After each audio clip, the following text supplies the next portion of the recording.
Get your tickets now at themulehouse.com.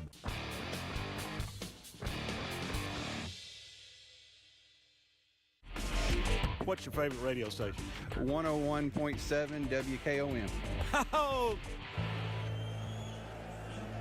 Gentlemen, we went over the rules in the dressing room. I want to caution you to keep this fight clean at all times, and what I say you must obey.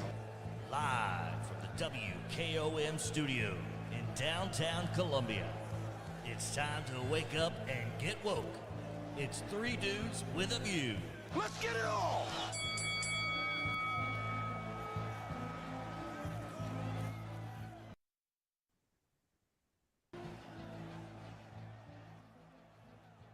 Good morning, Southern Middle Tennessee. It's a dreary Tuesday morning. My name is Del Kennedy. I am dude number 3.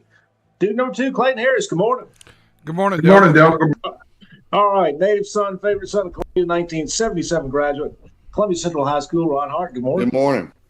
And son of Ron Hart, Jeb Hart. Good morning. Morning, y'all. Good morning.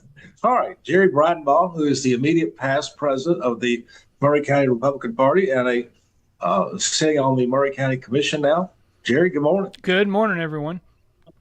And Jason Gillum, who is the president chair of the Maury County Republican Party. Good morning. Good morning. All right, Jerry, let's start with you. What's going on the commission? Well, the commission is in its December recess, if you will. We do not have any committee meetings or full commission meeting in the month of December. However, there is still business going on tonight, and I was trying to find the start time. I believe it's 6 o'clock. I should know that by heart. But there is a special called meeting of the Maury County Commission, and we will be receiving information from the Planning and Zoning Office and be discussing the possibility of instituting a building moratorium in the county for right now the timeline is to October of 2026, and that will be a moratorium on subdividing lots of what I haven't seen yet, and I was looking forward to see if there was an update of 5 acres, and I don't know if it's 5 acres or less or 5 acres or more, if the lots in that acreage are less than 1 acre, if I have that correct. But we will be discussing that tonight. I'm sure that there will be a lot of folks that are going to be there, and if you want more information, go to the Maury County Government website, go to the Planning and Zoning Office website, and there will be more information there. Jerry, do we know, Mount Pleasant, they have their own government there. Do we know what they've decided regarding that subdivision that they talked about putting in front of Pope Memorial Gardens? The only thing that I've heard on that, Clayton, is that the city is still planning to move forward with it. The city of Mount Pleasant. The city of Mount Pleasant, yeah. They will, and if I have this correct, I haven't talked to any of the citizens out there for the last couple of weeks. I've had a few folks call me that are friends of mine and said, hey, we're concerned about this. But if it gets annexed by the city of Mount Pleasant, like any other city annexation, we can't stop it. And once it happens, we have no authority as a county commission over anything that goes on that property. That's been a real sticking point to most of the commissioners, both old and new, over the years. But the state legislation on it is real tight, and it allows cities to annex property as long as it's within their growth borders. And both parties, the owner of the property and the city, agree to allow the city to annex it. Boy, there's not a piece of property in the county that is literally on the border quite like that one. Because I would almost argue that the city of Columbia could make a claim to that property just as easily as Mount Pleasant. Well, I think the city of Mount Pleasant believes that, and I think that's part of the reason they're pushing for their annexation. They believe if they don't do it, Columbia will. So you're right on point with that. And this moratorium, I support it on its face, but it's really, unfortunately, I feel like it doesn't have a whole lot of teeth. I was at the Planning Commission meeting last week. Robert Calderero spoke about that, and it's until October of 26, and although it helps alleviate a time frame of continued possibilities for the subdividing 5-acre properties, right? That's at the crux of this situation.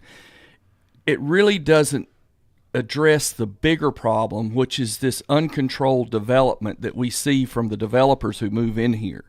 So I really wish that this moratorium was more of a moratorium. than what we're getting. But it does open the door, and I understand this aspect of it, for them to rewrite our current rules and regulations so that going forward long term, we do have a more valid way of controlling that growth. But it just, on the face of it, man, it really just doesn't do a whole lot to change anything. What People is aren't each gonna city's notice. rational claim? Because I know you said you make an argument for both sides of it. Like, what are the arguments that can be made on either side? Well, let me, before we get to that, real quick, I just want to give, Tom Price sent me that Mount Pleasant Planning Commission voted down the annexation and voted down the plan of services on the Trotwood property 4-1 and 5-1 respectively. The city commission has the final say. So, yeah, this is a property right across from the St. John's Episcopal Church, right across from Pope Memorial Gardens, an area it's been a farm for many, many years. Well, and it belonged to the Polk family. It did. And so there's some historic, yes, relevance to that piece of property. Absolutely. And then also you got to consider this: if you build 400 or 500 houses there, where are they going to go to school? And if they go to Mount Pleasant, we're talking you're going to have to build new schools down there more than likely. Well, and we all drive down Trotwood. I mean, go to Mount Pleasant on any given day at any given time. See how that drive works out for you. Well, and that's just going to get worse with the new development that's going in. And again, that's 700 homes, I believe it is, and there was a mountain of opposition to that, but it is, I believe, it's within the city limits, and so it, you go. Well, we go, and this, Clayton. I mean, we're over at Ridley to watch the ball games on Saturday, and it is impossible to get out of there. Yep. Most of the time, what we do, because we're coming back towards Columbia, we turn right and go down to as far sometimes as the church and turn around and come back just to make that left-hand turn. And more often than not, there are cars that we were behind that are still sitting there to make that turn. That's wild. It is really bizarre, and it almost, those particular instances, you would almost say, man, this place needs a stoplight. But that's only during the games and probably during the spring and summer months, and so I would imagine it probably doesn't meet the parameters, if you will, of the state guidelines of how to put a stoplight on a state highway. Some rural areas, arguments to be made for both sides, because I know y'all both kind of said that there was rational arguments for both sides of who could take it. I'm not sure if I understand your question, Jim. What? You said that Mount Pleasant had like a rational claim as part of when the moratorium ended, is claiming the property. I might have misunderstood that, so please correct me. It's right on the border. Yeah, it's right on the border. So annexation is extending the city limits. So I believe it's also adjacent to the Columbia city limits. Is it not? It is. Yeah. See, it's adjacent to both, Jim. So either one might annex it. And in this case, though, I think the developers have gone in the direction they think might be the most favorable to them, although it sounds like it hadn't turned out too well. And to be clear, folks, what Jerry's talking about, though, when he's talking about county zoning, that only applies outside the corporate limits of Mount Pleasant, Spring Hill, and Columbia. So if you're inside the corporate limits of one of those cities, then the county has got nothing to do with it. So that's and I'm sure, just in case nobody's heard, we did pass at the November meeting the new county zoning ordinance regulations. They do take effect on January 1. Right. And again, if you haven't seen it, it's on the Planning and Zoning website. It's a 256-page manual that literally covers everything from types of building to landscaping to roads to and I want to push one of the big, and I've already talked to a couple of folks on this that are looking to do it, and that is the new agricultural preservation zone. And that is a zoning ordinance that allows, this is probably sacrilegious for county government, but it allows a Kennedy-style compound to be built. If you have acreage of 25 to 50 or 50 and above, then you can divide off or subdivide off parcels for immediate family members and build on that property. And I think 50 acres or more is 6 houses, 25 to 50 is 4, and under 25 is 2. But you can do that, and there are restrictions, however, in that the property cannot be parceled off and then sold within a 15-year period. So if you bring mom and dad or sister or brother or whoever in there and you give them a parcel of land and you build a house, that house is theirs for the next 15 years. So it is designed to prevent the type of subdivision of the larger acreages that we see. But again, and I was trying to find it on the Murray Alliance website, and I know we've gotten kind of bashed on this a little bit, and it's not a catch-all. But if you go to the Murray Alliance website and search for it, you'll find it. They always have an updated report out there of the number of building permits that have already been issued.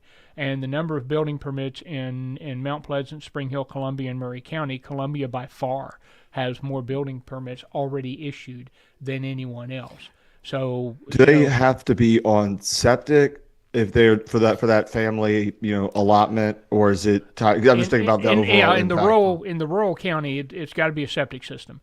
If you are within the city limits and there is city water available, then you could be on city sewer. But that's only if the sewer lines reach you, or the developer is willing to build those lines, or the city is willing to build those lines. Otherwise, yes, you are looking at a septic system, and there are restrictions. One of our big worries was the step systems that are prone to leakage, and they're awful as far as I'm concerned. I tell you, but Jerry, certain areas in this nation, as well as Murray County, particularly with the growth going on, is facing a dilemma. If you don't create development, you're looked at as backwards, unconventional, and holding down progress. If you do approve growth, then you looked at by the locals as putting concrete all over the county. Yep. And going too fast. So that's a big dilemma that many communities have across this nation, and taking up the farmland. It reminds me of a picture I saw one time, Jim, when I was much younger.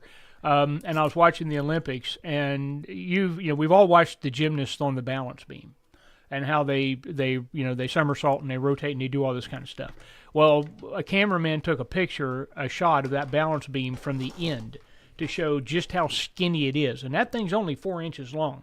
Now that's the width of my hand, and that's the type of balancing act. You're absolutely right, Jim. That's the type of balancing act that counties must try to achieve. Is how do we allow people to move in? How do we allow industry to be here? Because when industry comes, people come with it, and you've got to have that to maintain your tax base and everything else. But on the other hand, you don't want it to just envelop everything, and all of a sudden you become a countywide housing project. Right, and I agree, Mr. York. I know we don't say this much, but I agree with you 100% on what you just said.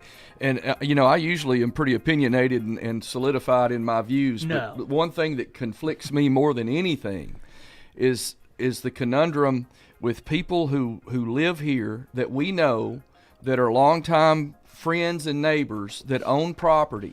How do we tell those people that they don't have a right to sell their land if a developer moves in and wants to buy it?